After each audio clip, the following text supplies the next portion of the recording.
ये बड़ी खबर निकलकर सामने आ रही है। समंदर में अभेद होगी भारत की सुरक्षा और ब्रह्मोस मिसाइल से लैस होगा आईएनएस तमल। रूस के कालिनिनग्राद में होगा नेवी में शामिल। ये बड़ी खबर निकलकर सामने आ रही है। समंदर में आईएनएस तमल के धमाल मचाने का समय अब आ चुका है। कुछ ही घंटों का इंतजार है, जिसके बाद भारतीय नौसेना के बेड़े में ये दमदार युद्धपोत शामिल हो जाएगा। इंडियन नेवी के आईएनएस तमाल की टेस्टिंग पूरी तरीके से सफल रही है और अब दुश्मनों की धड़कनें बढ़ने वाली हैं। 1 जुलाई 2025 यही वो तारीख है तो इतिहास के पन्नों में दर्ज होना है। ये वॉरशिप ब्रह्मोस AK-630 जैसे घातक हथियारों से लैस होगा। आईएनएस तमाल को रूस के कालिनिनग्राद शहर में कमीशन किया जाएगा। इस खास मौके पर उप एडमिरल संजय जे सिंह, जो कि पश्चिमी नौसेना कमान के प्रमुख हैं, मुख्य अतिथि के रूप में मौजूद रहेंगे। और आईएनएस तमाल भारत का आखिरी विदेशी निर्माण युद्धपोत होगा, जिसमें 33% स्वदेशी उपकरण लगाए गए हैं, जिनमें ब्रह्मोस मिसाइल भी शामिल है। तमाल को भारत रूस ने मिलकर तैयार किया है और इसमें 33 से ज़्यादा भारतीय उपकरण और सिस्टम लगाए गए हैं। इसके निर्माण की निगरानी भारत की वॉरशिप ओवरसीइंग टीम ने रूस में रहकर की है। इस बीच हमारे सहयोगी अजय जांडियाल जुड़ गए, हम का रुख करेंगे अपडेट्स के लिए। अजय, अगर बात आईएनएस तमाल को लेकर की जाए, कितना आधुनिक आईएनएस तमाल है और किस तरीके से ये भारत की जो सीमाएं हैं, समुद्री सीमाएं हैं, उनको और भी ज्यादा सुरक्षित करेगा? देखिए, बिल्कुल जैसे आप जानते हैं कि आईएनएस तमाल की अगर बात की जाए, ब्रह्मोस से लेकर जो तमाम जो बेहतरीन उपकरण है, मिसाइल सिस्टम है, वो कहीं ना कहीं इस आईएनएस तमाल में जो है वो इंस्टॉल है। इसका मतलब साफ है कि न सिर्फ जमीन और आसमान से बल्कि अब समुद्र से भी आईएनएस तमाल के जरिए दुश्मन को मुंहतोड़ जवाब देने की क्षमता जो है वो कहीं ना कहीं होगी। और अगर भारतीय सुरक्षा बलों की बात की जाए तो खासतौर पे ये जो सी है, समुद्री रास्ते हैं या समुद्री बॉर्डर्स हैं, उन पर कहीं ना कहीं दबदबा होना बेहद ज्यादा जरूरी है। और उसी के चलते रूस और भारत के द्वारा इंजीनियर्स द्वारा बनाया गया आईएनएस तमाल जो है वो काफी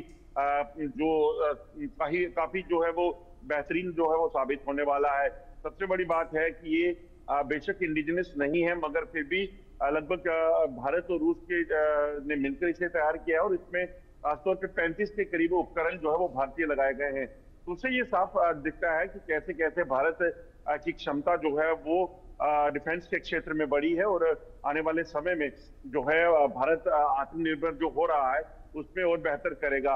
हमने देखा अभी कल ही एक खबर आई थी कि जो एंटी एयर डिफेंस सिस्टम है वो कहीं ना कहीं अब दुनिया उस ओर आकर्षित हो रही है ऑपरेशन सिंदूर के बाद, जब उन्होंने देखा कि वो कितना सक्षम हुआ है। आकाश तीर जो एयर डिफेंस सिस्टम के साथ भारतीय उपकरण जो लगा हुआ है, उसने लोगों के लिए काफी पाकिस्तान के लिए काफी परेशानियां खड़ी की और इसीलिए आज वो दुनिया के लिए आकर्षण का केंद्र बना हुआ है। तो आने वाले समय में कहीं ना कहीं भारतीय उपकरण और भारतीय जो डिफेंस प्रोजेक्ट्स हैं वो कहीं ना कहीं दुनिया को काफी आकर्षित करेंगे और इससे भारत की इकोनॉमी में तो फर्क पड़ेगा ही, मगर भारत का जो सुरक्षा तंत्र है और ज्यादा मजबूत होगा। जी बिल्कुल। दूसरी ओर अगर अजय बात की जाए, जिस तरीके से यह भी कहा जा रहा है कि इस वॉरशिप के अंदर जो 33% सामान है या यूं कहें कि उपकरण इसके अंदर लगे हुए वो भारतीय हैं, किस तरीके से यहां पर रूस और भारत के द्वारा साझा तरीके से इस पूरे वॉरशिप को तैयार किया गया और कितना समय इस वॉरशिप को तैयार होने में लगा?